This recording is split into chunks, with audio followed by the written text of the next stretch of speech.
богатый человек, дважды избирался главой своего улуса, образованный. И вот он созывает съезд. Давайте уточнимся, кого отправляем делегатам, какие вопросы ставим царю.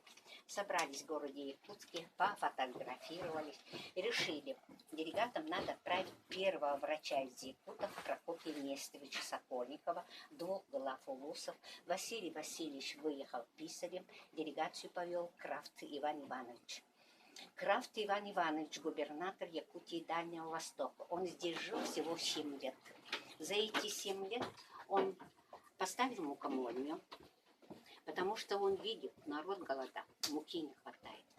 И вот научил сеять, поставил мукомольню, телеграф пустил, электричество пустил, библиотеку открыл Пушкина, до сих пор работает. И еще много, мужскую гимназию открыл, маленькие школы открыл. А школы открыл за счет этого человека, богатого купца из Аймикона. Николай Осипович Кривошапкин поставил очень много школ. Последняя деревянная школа рухнула 5 лет назад. Поставили кирпичную школу, а во дворе поставили его бюст. Мы о нем помним. Он ученый человек, Семен Андреевич Новгородов, придумал письмо. До этого была кириллица. Там наших букв, звуков нет. Придумал письмо на основе латыни. Написал азбуку и методичку, как пользоваться. Богатейший человек, сын человека с монетой, монета Гола. 34 года ему в это время. И он на деньги этих купцов, глав улусов, богатых людей строит кружало в городе Якутске.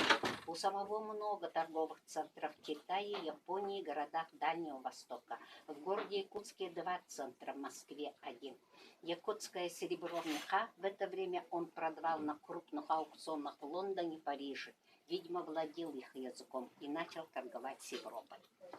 Один из моих земляков, богатый человек, у него было 3 дочери, и он в это время выехал, до этого еще, выехал в Санкт-Петербург обучать их. Там жил 7 лет. На обратном пути захватил вот эти ящики железные.